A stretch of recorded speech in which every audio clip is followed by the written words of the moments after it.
Je voudrais m'intéresser dans cette séance à la montée en puissance de la société du contrôle, un sujet important et aujourd'hui largement débattu. Débattu bien sûr pour une raison évidente, le contrôle suscite les plus grandes inquiétudes. Il se déploie d'une manière si invasive qu'on peut légitimement s'interroger sur ce à quoi ressembleront dans le futur nos vies et nos modes d'interaction au sein de la société. La branche de la littérature, mal nommée science-fiction, propose des réponses à ces interrogations.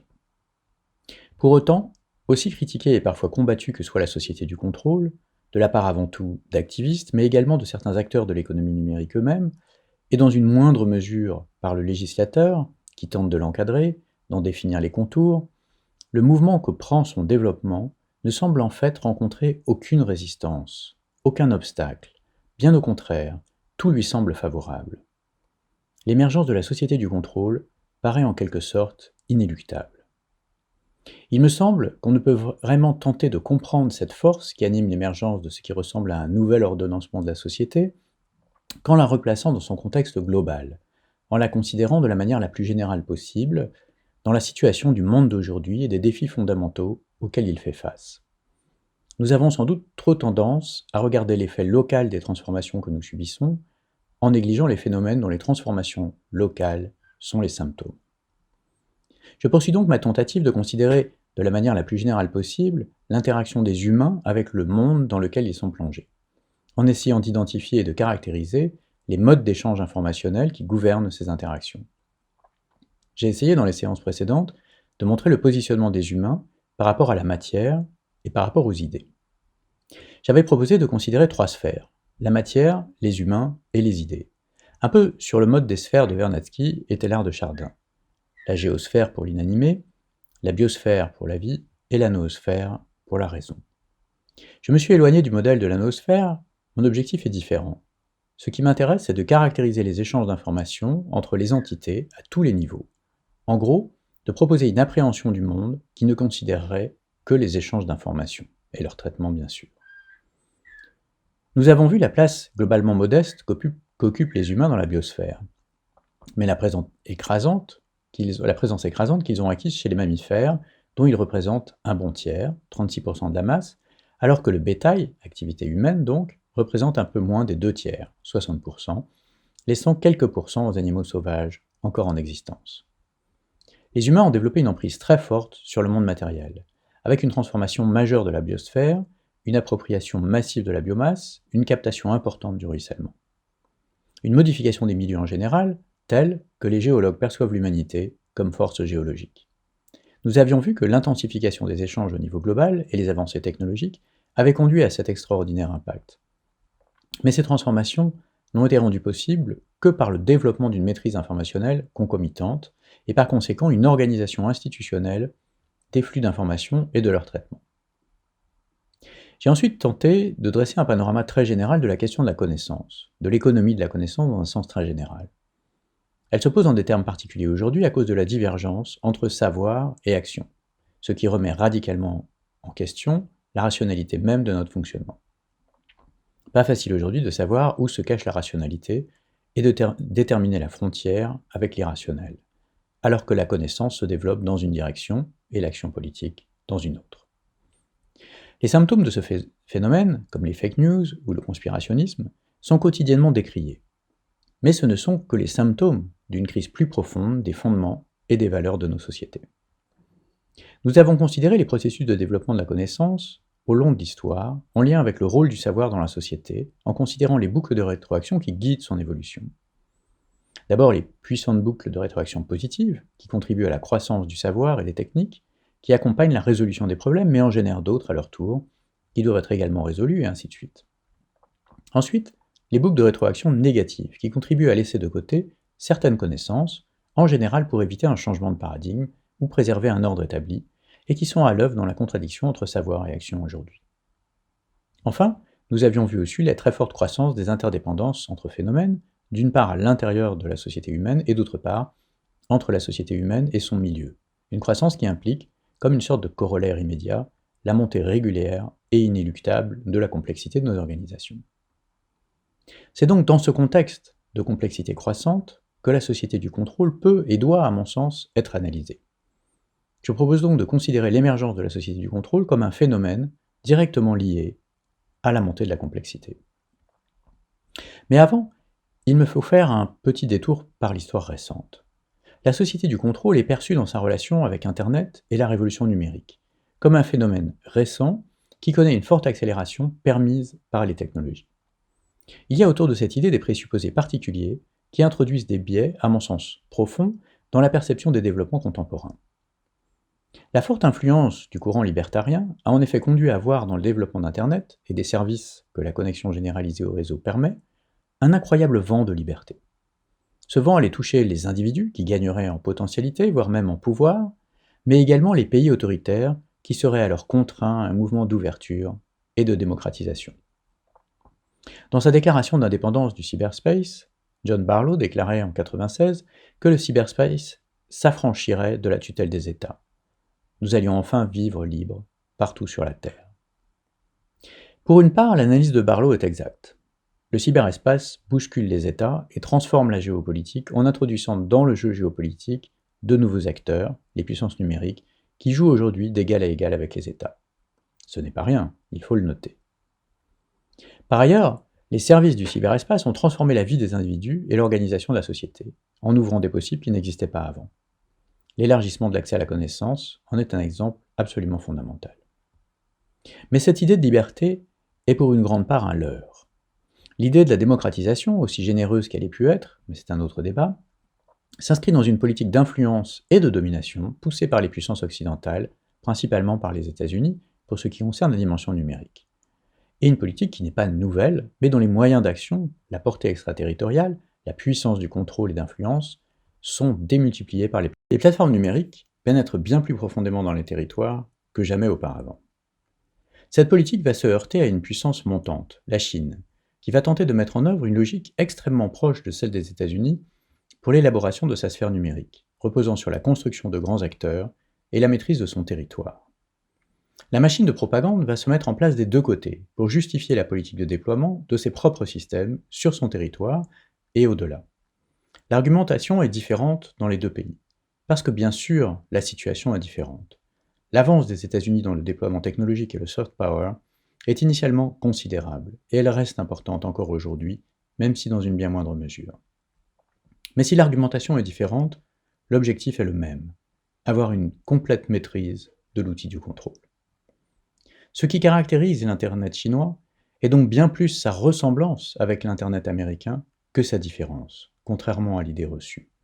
Et c'est précisément cette ressemblance, et non la dissemblance, qui pose problème. Cette problématique n'est pas nouvelle. La question est très classique dans l'histoire. La puissance des nations résulte d'asymétries qu'il faut savoir construire et maintenir. Le déploiement du numérique n'est pas sans rappeler l'histoire de la maîtrise de l'atome depuis les médias d'après-guerre. Il y a deux facettes dans cette politique. D'abord la capacité de prendre de l'avance, et ensuite la capacité de maintenir, par toutes sortes de moyens, les autres nations dans une puissance inférieure, voire nulle.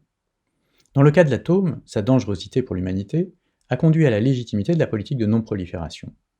Les puissances ont donc décidé d'interdire l'atome non civil au reste du monde. Je reviendrai plus tard sur ce point en lien avec les risques croissants du numérique.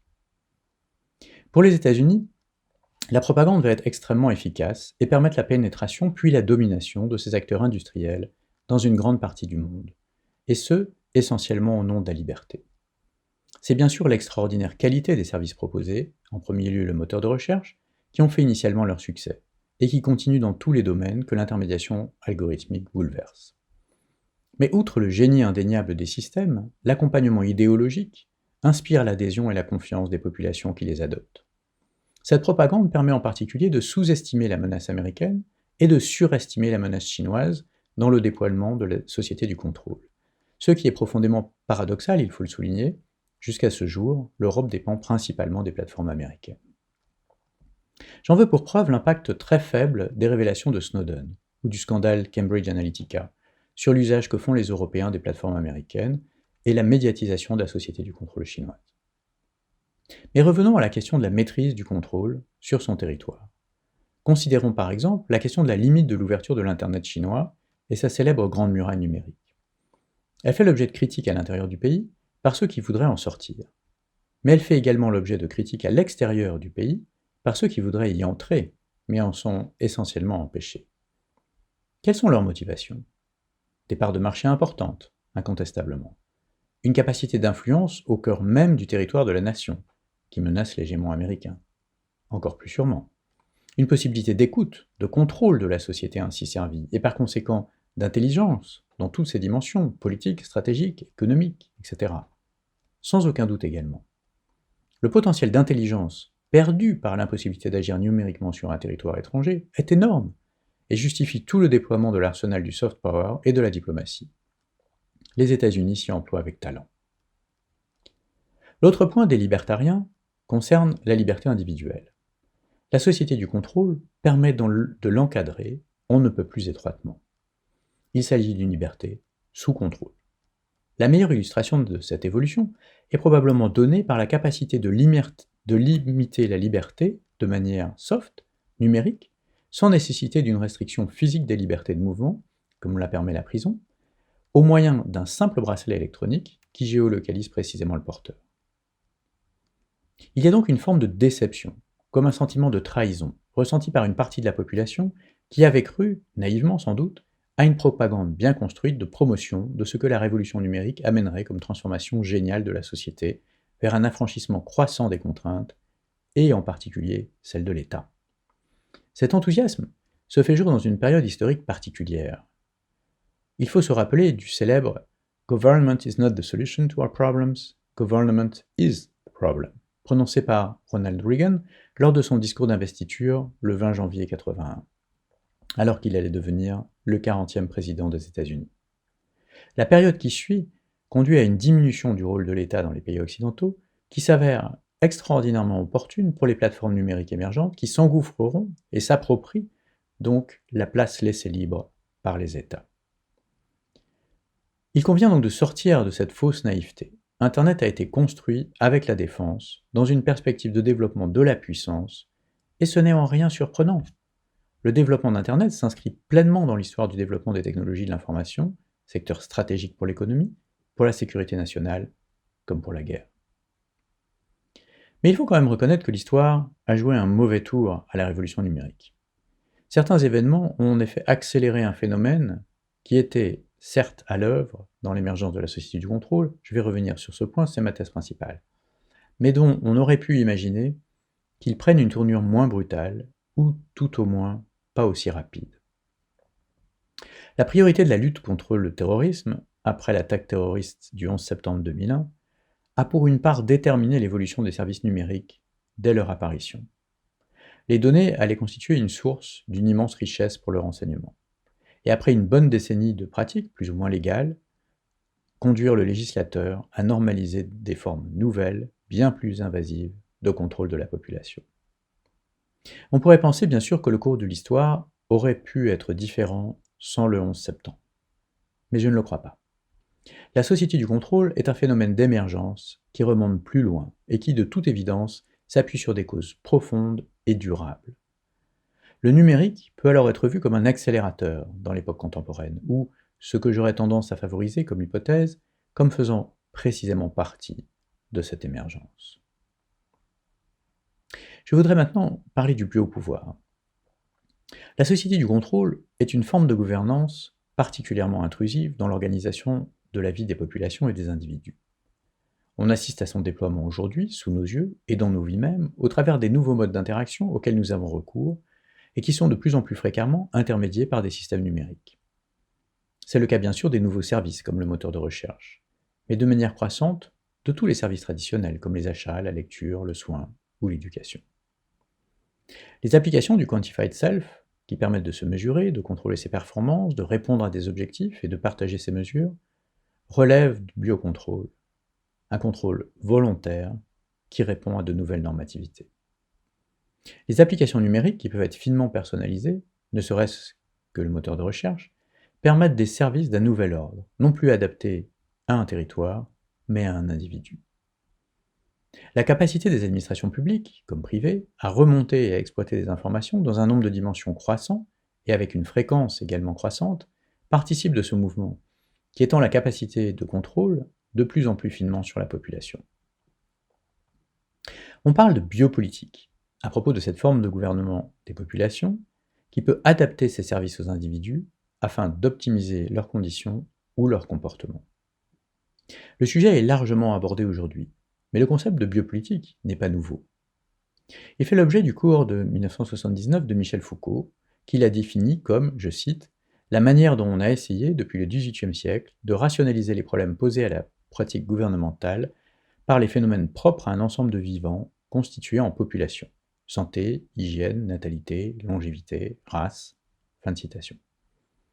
Michel Foucault s'y est largement intéressé en rapport avec la question générale de l'exercice du pouvoir. Mais il convient de noter que si ce concept a été largement popularisé par Foucault, il a été introduit bien plus tôt, au début du XXe siècle en fait. Le terme de biopolitique a en effet été proposé par le politiste suédois Rudolf Kjellén dans son livre The Great Powers, publié en 1905. Kjellén est surtout connu pour l'introduction d'un autre terme, la géopolitique, dont l'usage est depuis longtemps bien plus répandu. Kjellén développe une compréhension organiciste de la société et de l'État. Il considère les relations entre les groupes sociaux, parmi lesquels l'État, dans une perspective quasi biologique. La biopolitique est une forme d'optimisation de l'exercice du pouvoir et du gouvernement, qui vise à maximiser son impact en minimisant son coût. L'impact peut être lié à la productivité de la société, par exemple.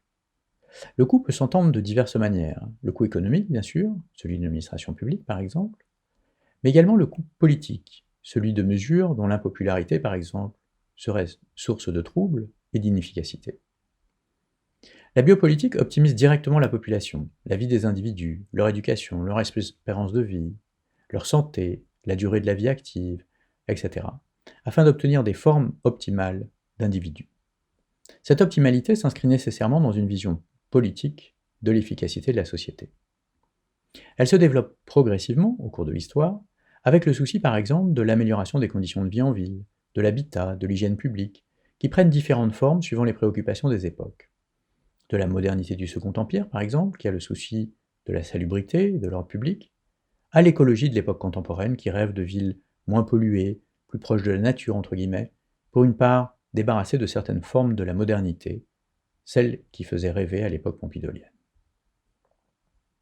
Dans chaque cas, de nouvelles dimensions sont introduites, pour être mesurées, puis optimisées, chaque fois avec un impact sur la vie des gens, portant en elles de nouvelles promesses, comme de nouvelles contraintes. Ces dimensions nécessitent des métriques et des données, sur lesquelles l'administration publique doit étendre sa compétence. Les connaissances scientifiques contribuent énormément à la mise en œuvre de ces dimensions. Dans le domaine de la santé publique, elles vont contribuer à une amélioration des conditions de vie, une plus grande longévité, une meilleure santé, une amélioration des conditions de travail, etc. Et petit à petit, la connaissance que l'administration a des individus se fait plus précise. L'accroissement de ces connaissances permet de nouvelles formes de rationalisation de l'exercice du gouvernement. Mais cette rationalité varie dans la géographie et le temps, et est fonction de l'idée qu'on se fait du rôle de l'État. C'est un des points que Michel Foucault aborde. Je cite, « Dans un système soucieux du respect des sujets de droit et de la liberté d'initiative des individus, comment le phénomène population, avec ses effets et ses problèmes spécifiques, peut-il être pris en compte? Au nom de quoi et selon quelles règles peut-on le gérer ?» Fin de citation. Comment se positionne donc la biopolitique par rapport à l'idée qu'on se fait de l'État? Dans un État qui met en avant la raison d'État et vise au renforcement de sa propre puissance, la biopolitique répond à ce souci d'optimisation de la population, son nombre, son activité, son adhésion, dans l'objectif de la consolidation de cette puissance. L'argument semble moins évident dans un système libéral, et c'est pourtant là que la biopolitique va se développer massivement. Foucault envisage le libéralisme de manière non restrictive, je cite, « comme principe et méthode de rationalisation de l'exercice du gouvernement, rationalisation qui obéit, et c'est là sa spécificité, à la règle interne de l'économie maximale. » Fin de citation. Il distingue le libéralisme de cette raison d'État qui, depuis la fin du XVIe siècle, avait cherché dans l'existence et le renforcement de l'État la fin susceptible de justifier une gouvernementalité croissante et d'en régler le développement. Le libéralisme a comme principe de tenter de limiter le gouvernement. Il ne peut donc se contenter d'optimiser. Il doit s'interroger sur la légitimité de gouverner dans un domaine particulier, dans lequel il pourrait paraître inutile, voire nuisible d'intervenir.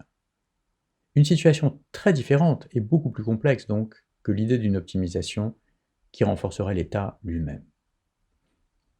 L'évolution du libéralisme, à partir des années 80, la diminution de la voilure de l'administration publique dans de nombreux pays occidentaux, et le transfert au secteur privé de nombreuses compétences, c'est le contexte dans lequel émergent les nouveaux acteurs du numérique. Ce contexte est à mon sens fondamental pour comprendre l'évolution des moyens de la biopolitique et le transfert implicite aux grandes plateformes numériques émergentes de la poursuite de l'innovation dans les nouveaux services essentiels permis par une révolution de la maîtrise des technologies de l'information. Ces acteurs, qui ont connu la plus rapide croissance de l'histoire, en termes de nombre d'utilisateurs comme de capitalisation boursière, ont bénéficié non pas seulement d'une avance technologique, mais également d'une absence à peu près totale d'ambition de l'État dans cette friche où tout était à construire. Des différences notables existent toutefois entre les États en fonction de divers aspects. Le contexte politique national, le rapport culturel au numérique et des visions géopolitiques globales. J'y reviendrai. Mais dans le cas des États-Unis, l'industrie se développe sans entrave, avec une incroyable liberté, en servant le renseignement national, bien sûr, mais c'est une caractéristique consubstantielle de toute industrie de l'information et de la communication. Donc, rien de très particulier à remarquer ici, si ce n'est l'accroissement quantitatif des données et la montée qualitative de l'information ainsi générée. Le biopouvoir est fonction du niveau de l'interaction, on pourrait dire cybernétique dans un sens très général, du gouvernement, plus généralement des acteurs de la gouvernance et des entités sur lesquelles s'exerce le gouvernement. Par sa capacité à toucher directement les entités, et ce potentiellement sous de nombreuses facettes, le biopouvoir résulte dans un exercice du pouvoir qui s'applique non plus sur les territoires, mais directement sur les personnes et les populations, avec une capacité d'emprise sur tous les aspects de la vie humaine. Ce déplacement de l'exercice du pouvoir a une double portée. D'abord, à l'intérieur du territoire national, sur lequel s'exerce la souveraineté de l'État. Et d'autre part, à l'extérieur du territoire, dans le domaine de la géopolitique, de la logique du rapport de force au niveau international, qui lui aussi va progressivement relever de manière croissante du biopouvoir, qui peut s'exercer au-delà des frontières nationales. C'est une évolution progressive de l'exercice du pouvoir, qui connaît aujourd'hui une telle accélération qu'on pourrait l'apercevoir comme nouvelle. Et pourtant, elle est en gestation depuis un moment. Un peu après Foucault, Deleuze s'intéressera à la question et il laissera un court texte incroyablement prémonitoire, le célèbre Post-scriptum sur les sociétés du contrôle, publié en 1990, précisément l'année de la conception du World Wide Web et de ses standards d'échange pour l'hypertexte. Gilles Deleuze décrit l'avènement des sociétés du contrôle qui viennent remplacer progressivement ce que Michel Foucault appelait les institutions disciplinaires. Il observe que les institutions comme l'école, l'industrie, l'hôpital, l'armée, la prison, que l'on ne cesse désormais de réformer, sont, je cite, sont finies à plus ou moins longue échéance. Fin de citation. Les adaptations se succèdent, mais il s'agit seulement de gérer leur agonie. Ce sont précisément les institutions sur lesquelles reposent les sociétés disciplinaires, dominantes du XVIIIe siècle jusqu'au début du XXe siècle. La société est alors organisée en structures closes, distinctes, ayant chacune ses lois, et auxquelles les individus appartiennent successivement. Cette organisation répond à une forme d'optimisation des forces productives. Michel Foucault distingue les sociétés disciplinaires des sociétés de souveraineté qui les ont précédées, qui prélevaient la production plus qu'elles ne l'organisaient. Dans sa comparaison entre les sociétés disciplinaires et les sociétés du contrôle, Deleuze note que les premières reposent sur des moules, les secondes sur des modulations, qui changent continuellement. Je cite, « un système à géométrie variable dont le langage est numérique ». Fin de citation. Les sociétés du contrôle favorisent la compétition entre individus, les états instables, l'adaptation permanente. Deleuze montre le caractère universel de cette transformation dans de nombreux domaines, les techniques, la monnaie, l'école, etc. Les signatures et les matricules utilisées par les sociétés disciplinaires pour identifier les individus sont remplacés par les mots de passe dans les sociétés du contrôle. Le langage numérique du contrôle est fait de chiffres qui marquent l'accès à l'information ou le rejet. Ce texte est prophétique, tant les plateformes d'intermédiation algorithmique ont contribué à accélérer cette transformation et à lui donner corps. Mais il démontre également que le mécanisme de cette transformation est antérieur à l'émergence des plateformes dans la société. Ces systèmes de modulation qui changent continuellement annonce l'intelligence ambiante, un environnement qui change et s'adapte dynamiquement en fonction à la fois de ce qui s'y passe, mais également de critères globaux qu'il convient d'optimiser. On peut penser aujourd'hui à la politique de lutte contre l'épidémie qui est en permanente évolution pour s'adapter à la fois aux mutations du virus, au comportement de la population, à la situation d'économie, à la disponibilité de moyens pharmaceutiques, etc. Les villes dites intelligentes sont l'exemple type de cette modulation à grande échelle, permettant aux infrastructures même de la ville de se comporter de manière différente en fonction du contexte.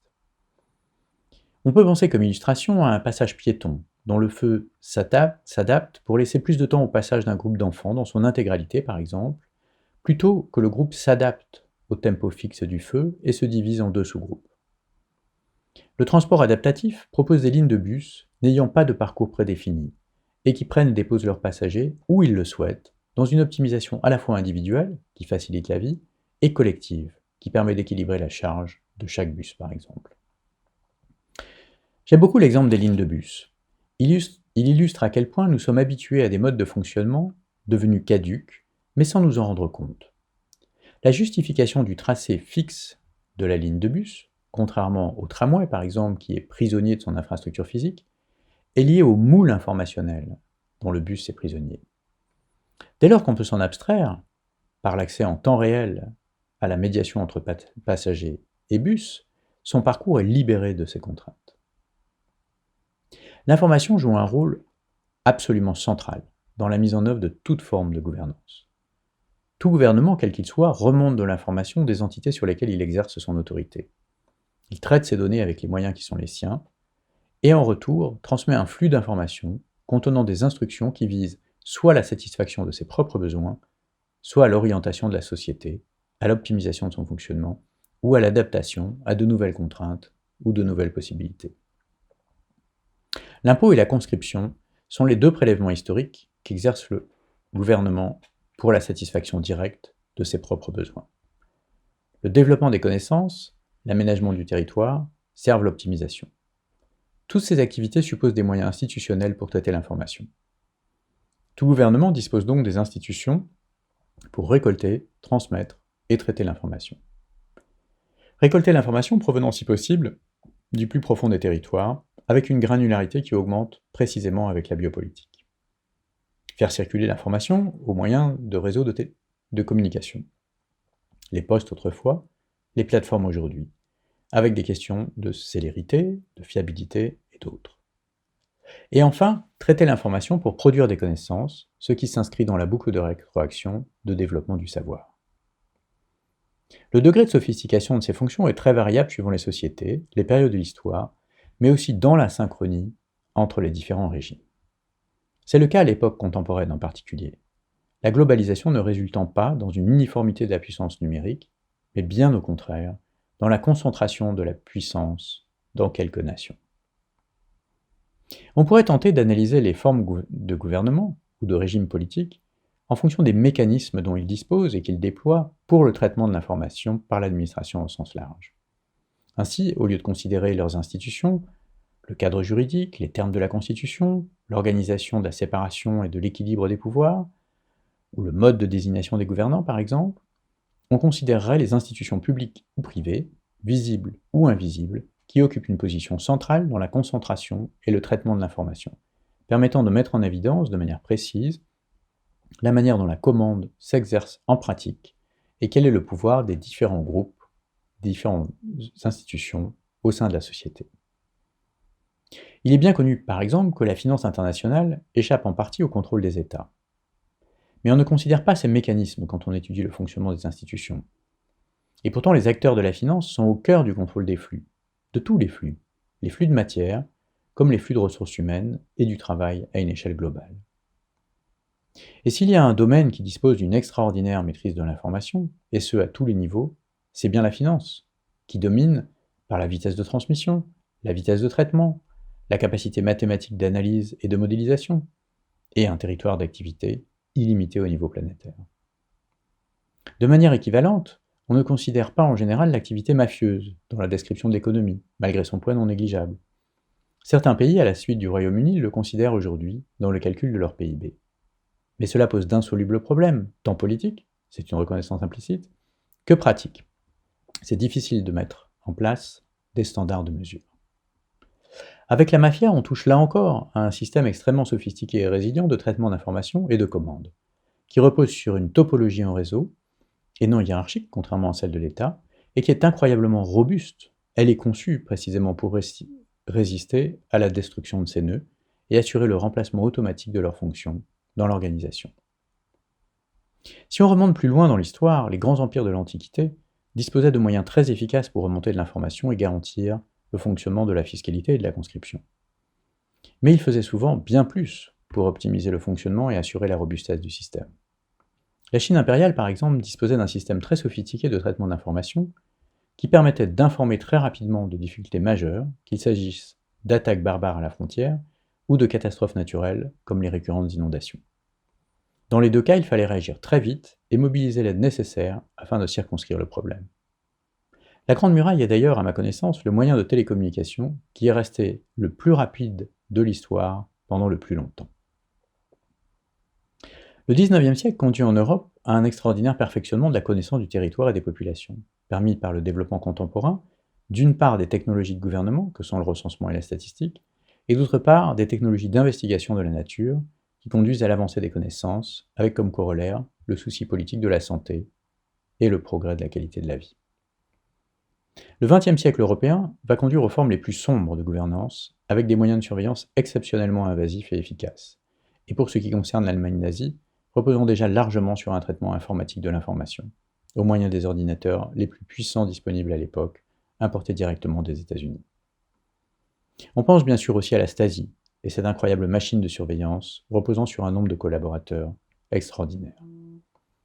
Quel que soit le degré de sophistication d'une société, dans sa capacité à traiter l'information, une question générale se pose, la légitimité du traitement. En d'autres termes, ce n'est pas parce qu'un traitement est possible qu'il est souhaitable d'y avoir recours dans la société.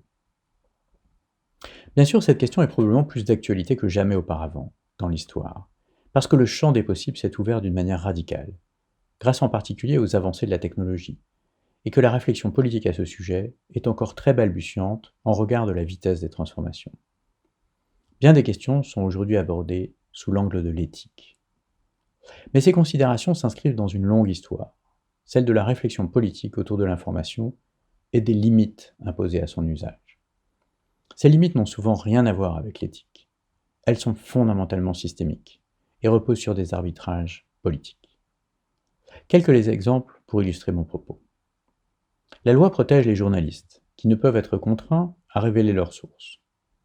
Voilà l'exemple d'un type d'information qui pourrait pourtant parfois être fort utile, qui de plus pourrait être accessible facilement, et dont, en vertu d'un principe supérieur, on interdit l'accès. Il en va de même des évidences qui auraient été obtenues illégalement. On ne peut y avoir recours en justice. Là aussi, en vertu d'un principe supérieur. Les données des recensements ne peuvent être utilisées pour aucun autre usage. Le choix des dimensions du recensement varie d'un pays à l'autre. La France, par exemple, choisit de ne pas inclure d'informations ethniques dans le recensement, alors que d'autres pays font figurer cette information sur la carte d'identité. J'avais mentionné précédemment les limites dans la capacité de traçage des produits issus du commerce international, en respect d'un principe supérieur de libre concurrence. Depuis que l'on peut prouver la paternité génétiquement, j'en ai déjà parlé aussi, la loi restreint l'usage que l'on peut faire de cette information biologique. Mais la loi n'interdit pas de déranger, dans son repos éternel, l'une des figures de la culture espagnole, je pense à Salvador Dalí, parce que quelqu'un revendique sa part d'héritage en qualité de descendant putatif. Et pour ça, on a besoin d'une preuve de paternité, que l'ADN du maître contredira d'ailleurs. On pourrait multiplier les exemples. Il est intéressant de noter que, dans les turbulences de la période actuelle, certains des principes systémiques de nos organisations sont affaiblis face au sentiment d'urgence que posent les problèmes de sécurité en général. La question que je voudrais considérer est plus générale. Peut-on déterminer si l'état d'équilibre qu'une société élabore au cours de son histoire peut être sérieusement perturbé par le numérique, imposant de trouver un autre état d'équilibre et par conséquent, d'une certaine manière, une autre culture? Je ne pose pas la question pour le court terme, tout est sans dessus dessous aujourd'hui. et il ne fait pas de doute que la situation évoluera encore beaucoup avec des arbitrages progressifs. Je voudrais considérer la question sur le long terme, quand la société sera à même de retrouver un équilibre avec le numérique, ce qui n'est clairement pas le cas aujourd'hui. Le droit à l'oubli constitue un excellent exemple. Voilà une norme ancienne que le système de biopolitique émergent fragilise. C'est typiquement une norme qui interdit l'usage, en l'occurrence la publicité, d'une information qui est connue et qui pourrait être utile, comme le rappel d'une action en justice passée. Elle est souvent liée à un principe, le pardon, quand il s'agit d'un délit ou d'un crime qu'il s'agit d'oublier. Mais l'oubli peut aussi concerner la maladie, les erranges de la jeunesse ou d'autres fatalités. Le droit à l'oubli est en tension avec d'autres libertés, comme la liberté de la presse ou plus généralement la liberté d'informer. Il résulte donc d'un arbitrage profondément culturel et politique. L'exemple du droit à l'oubli illustre parfaitement la difficulté de translater des droits anciens dans l'ère numérique, précisément à cause du décollement de l'information de son environnement d'origine. Alors que par le passé, le droit à l'oubli résultait essentiellement en une interdiction de publication, par la presse en particulier, sur un sujet protégé par ce droit, sa mise en œuvre soulève désormais des problèmes complètement différents. En effet, les moteurs de recherche permettent aujourd'hui d'accéder aux pages mentionnant une personne, faisant ainsi remonter des articles de presse contenant des informations potentiellement protégées par le droit à l'oubli, comme une condamnation en justice par exemple. La Cour de justice européenne, qui s'est prononcée dans un jugement de 2014, estime que le moteur est un éditeur responsable qui doit par conséquent être en mesure de ne pas faire remonter les pages incriminées. Ce qui pose problème n'est pas que les pages existent, mais qu'elles soient accessibles facilement. Un nouveau droit est donc introduit, le droit au déréférencement, qui consiste à supprimer les références à certaines pages dans les résultats du moteur de recherche. Pour certaines recherches, Google par exemple signale que certains résultats peuvent avoir été supprimés conformément à la loi européenne sur la protection des données. Chacun est alors en droit de soumettre une demande de déréférencement sur le territoire européen, et nombreux sont ceux qui l'ont fait. Google a publié un bilan, après 3 ans et demi, sur 2,4 millions d'URL pour lesquels une demande de déréférencement avait été faite, avec un taux de succès de 43%. Ce qui est intéressant, c'est que le déréférencement donne lieu à son tour à l'émergence d'un nouveau service, dérivé du moteur, qui recueille également de très riches données, de nature plutôt sensible, sur les personnes qui souhaitent que quelque chose soit oublié. Comme toujours, l'opérateur du moteur en a l'exclusivité. C'est une des nombreuses boucles de rétroaction à l'œuvre qui contribuent à renforcer les asymétries d'information entre l'acteur numérique et le territoire sur lequel il opère, qui font que plus la symétrie est grande, plus sa position est centrale, voire exclusive, dans un nombre croissant de services, et plus la symétrie augmente. De surcroît, faute de moyens, l'Europe délègue au moteur l'étude même des demandes et leur arbitrage, ce qui confère de facto à l'acteur numérique qui gère le moteur un service qui semblerait devoir relever de l'organisation de la justice nationale et être indépendant. On mesure le danger potentiel d'un tel système. Disposer de la liste des personnes qui ont quelque chose à se reprocher et souhaitent le cacher, c'est en gros la situation, confère un potentiel de puissance absolument extraordinaire. Pour autant, alors qu'on a généré de nouveaux problèmes extrêmement sérieux, le problème du droit à l'oubli n'est nullement réglé. Il reste en effet à déterminer sur quel espace géographique cette censure doit être effectuée. Google l'a mise en œuvre pour son moteur sur l'espace européen. Mais en France, la CNIL ne s'en est pas satisfaite, demandant en 2016 un déréférencement planétaire des pages incriminées par le droit à l'oubli. En d'autres termes, une institution française a fait la demande d'une restriction d'accès à l'information au niveau mondial. Cette forme de censure, qui incarne une certaine notion du pardon, étant plutôt contraire au premier amendement de la Constitution américaine, elle a peu de sens pour les acteurs américains, qui respectent avant tout le droit d'informer. Ce problème n'admet donc pas de solution qui préserverait le fonctionnement antérieur, si ce n'est par le truchement de l'établissement de frontières dans la circulation de l'information qui empêcherait un citoyen européen d'accéder à un moteur hors de l'Europe, ce qui conduirait là aussi à d'autres équilibres. Serait-il souhaitable ? Deleuze notait fort à propos de l'évolution du droit des sociétés de surveillance aux sociétés du contrôle, et je cite, « Kafka, qui, s'installaient déjà à la charnière de deux types de sociétés, a décrit dans le procès les formes juridiques les plus redoutables. L'acquittement apparent des sociétés disciplinaires, entre deux enfermements, l'atermoiement illimité des sociétés de contrôle, en variation continue, sont deux modes de vie juridiques très différents. Et si notre droit est hésitant, lui-même en crise, c'est parce que nous quittons l'un pour entrer dans l'autre. Fin de citation. L'évolution du droit à l'oubli illustre parfaitement cette impossibilité de mettre en œuvre la distinction nette entre oubli et non-oubli, pour une modulation dans l'espace et le temps, d'une visibilité plus ou moins forte. La séparation de l'information de son environnement d'origine, comme les archives de presse numérisées et indexées par le moteur de recherche, modifie radicalement les questions de gouvernance et l'ordre du possible. L'exploitation croissante de l'information dans les échanges socio-économiques invite à reconsidérer les modèles classiques de l'économie politique. Le système capitaliste peut être repensé non plus en se focalisant sur la question du travail, mais sur celle de la connaissance. Tous les types de connaissances, quel que soit le porteur physique initial, sont concernés. La connaissance objective des objets technologiques, la connaissance biologique des objets vivants, naturels ou modifiés, la connaissance subjective des individus, et également la connaissance intersubjective partagée collectivement comme la langue, les normes, le droit, les croyances, etc. Les asymétries des échanges économiques peuvent être alors mesurées à l'aune des modes d'échange de connaissances.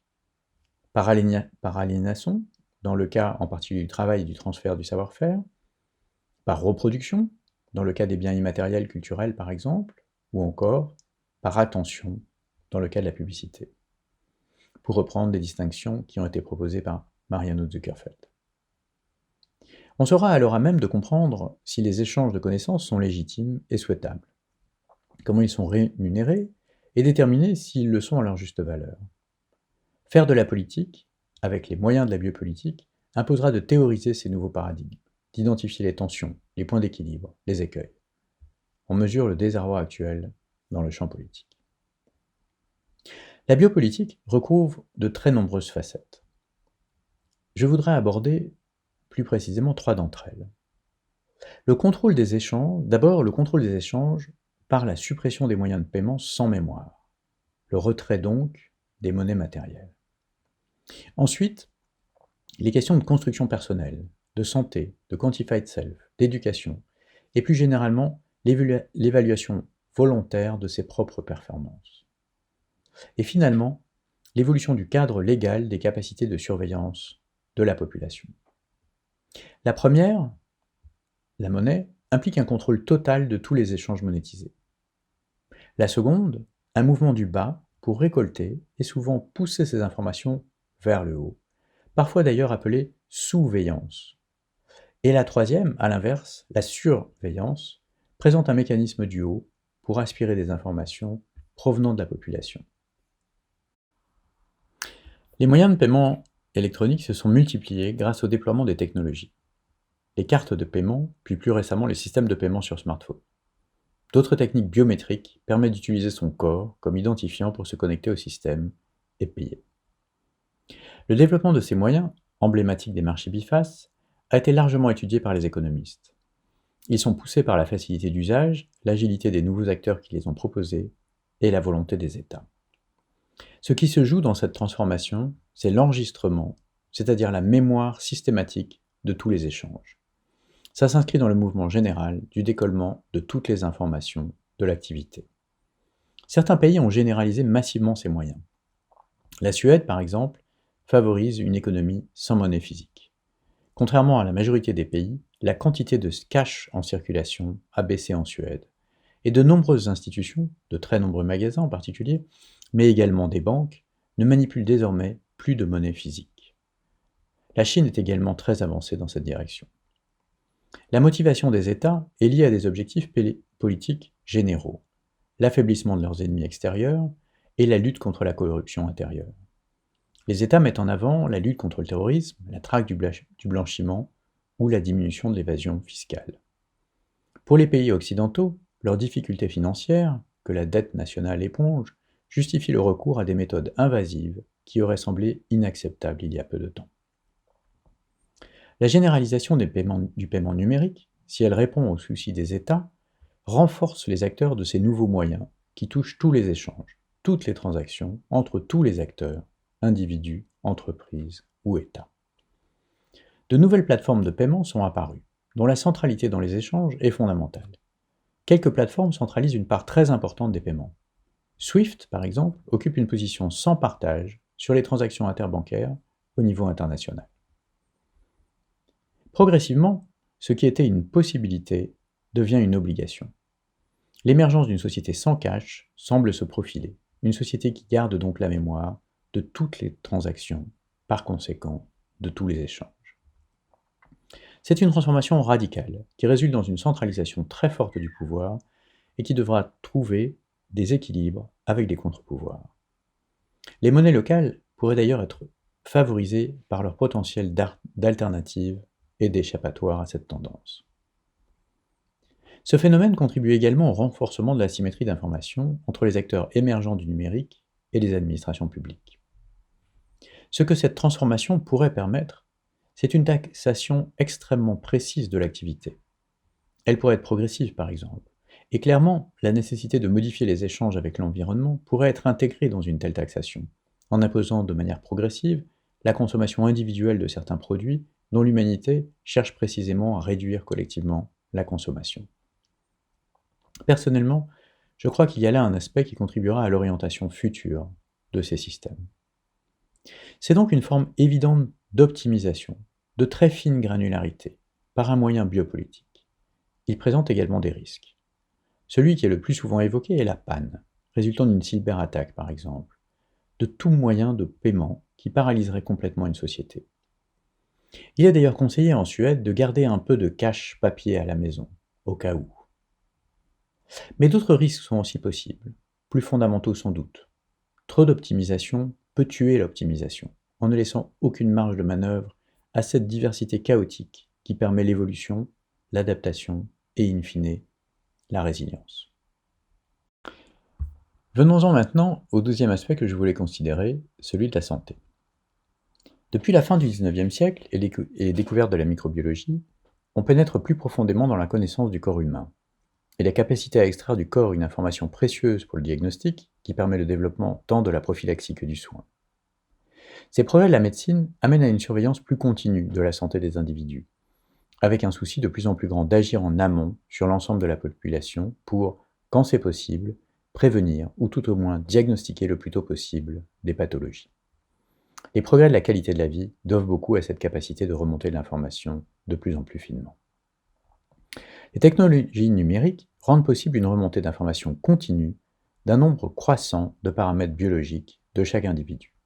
Cette remontée de données, menée bien sûr de plus en plus par les acteurs du numérique et non par les acteurs traditionnels de la santé, changera les équilibres de l'économie de la santé et par voie de conséquence, les acteurs en charge de la conception et de la mise en œuvre de la biopolitique. La santé est un marché multiface complexe. J'emploie le terme de marché sans aucune connotation marchande, même si bien sûr, la santé est un secteur de l'économie. Les dépenses de santé avoisinent près de 10% du PIB dans les pays de l'OCDE.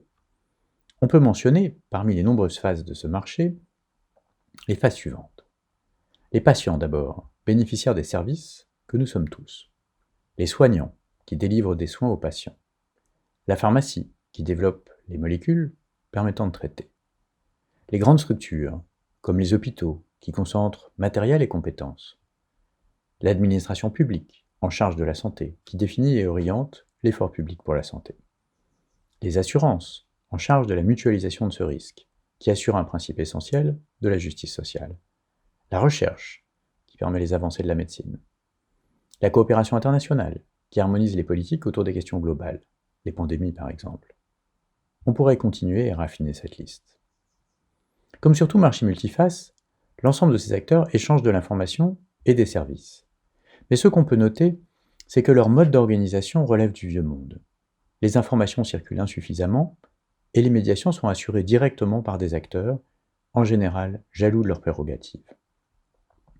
Ce domaine a connu une informatisation forte, mais contrairement à d'autres, pas encore une révolution des médiations.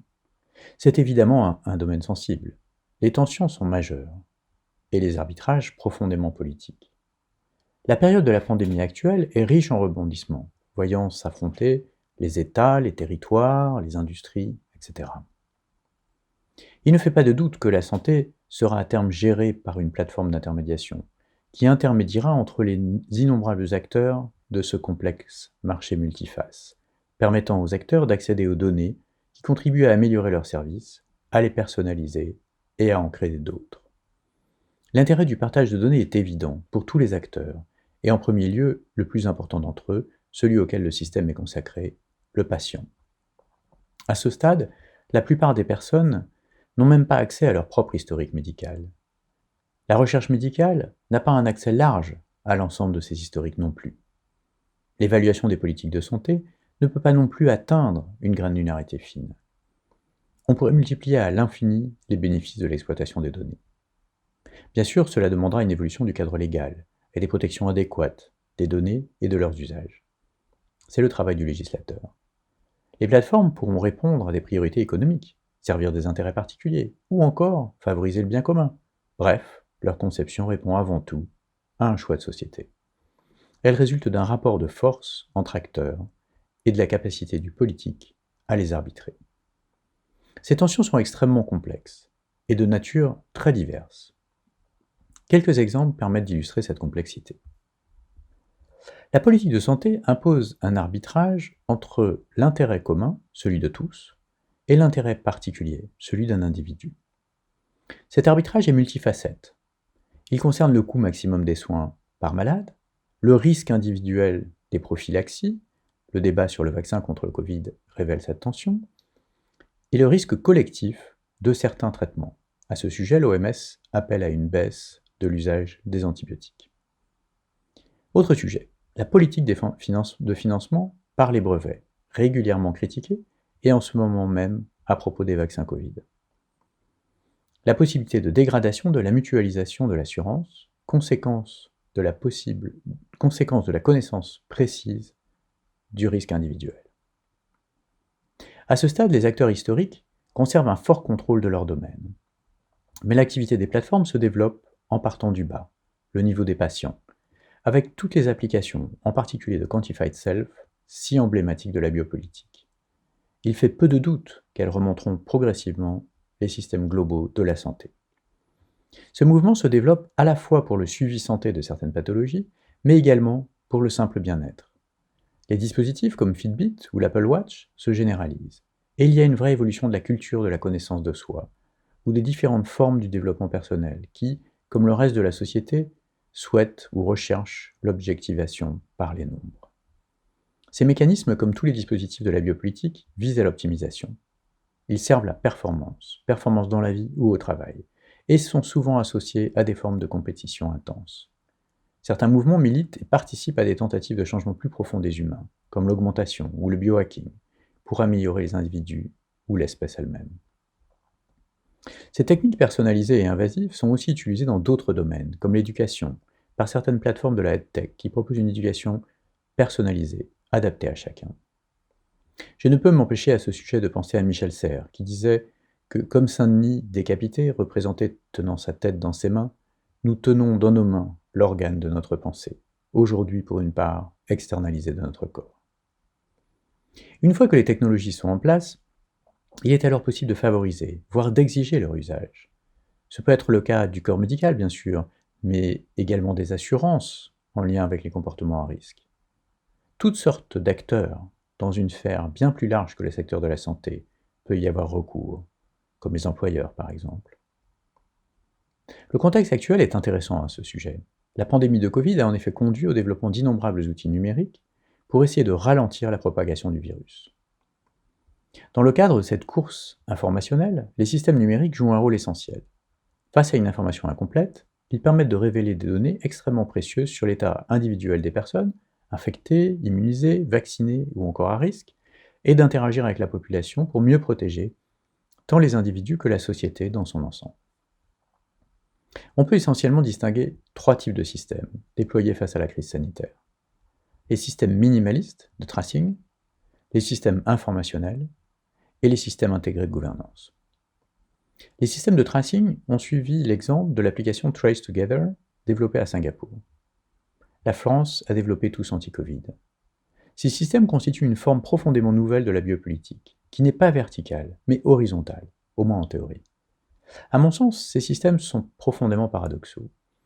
Ils manipulent des informations on ne peut plus critiques, les personnes qu'on a rencontrées, volontairement ou non au cours de la journée, mais afin de ne pas dévoiler des informations aussi sensibles, le traitement des données ne produit finalement que très peu de connaissances.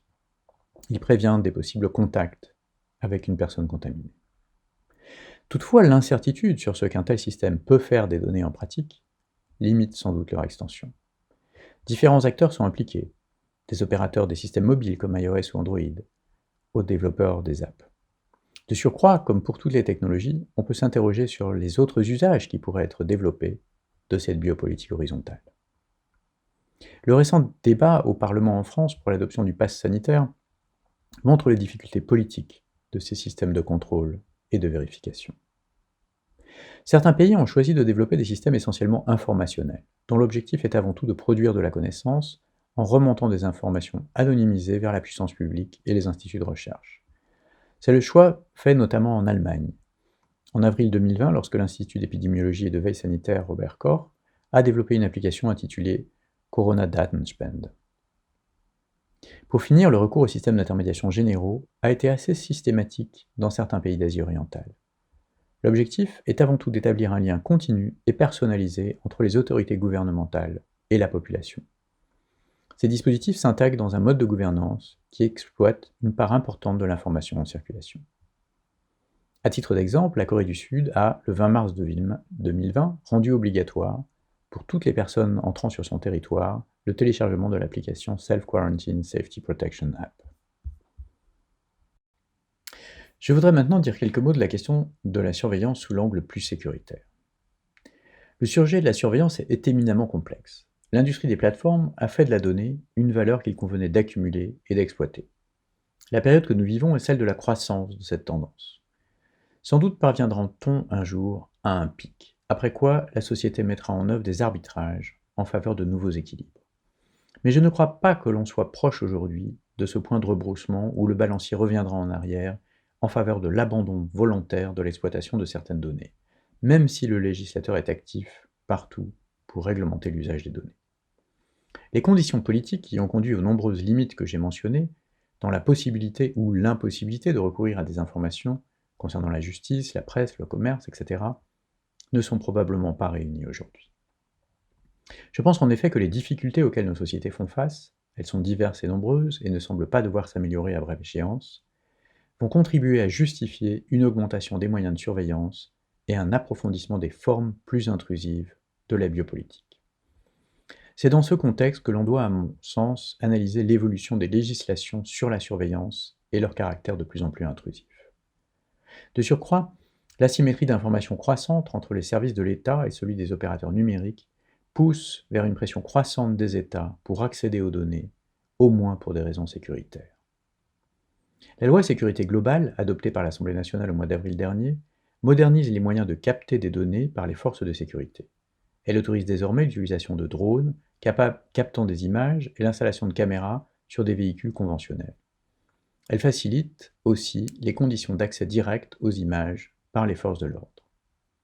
Mais la question n'est pas simplement celle des moyens de la force publique, mais celle des moyens que la population pourrait utiliser pour contrôler ou même attaquer la force publique, et par conséquence, celle de la protection des fonctionnaires de police.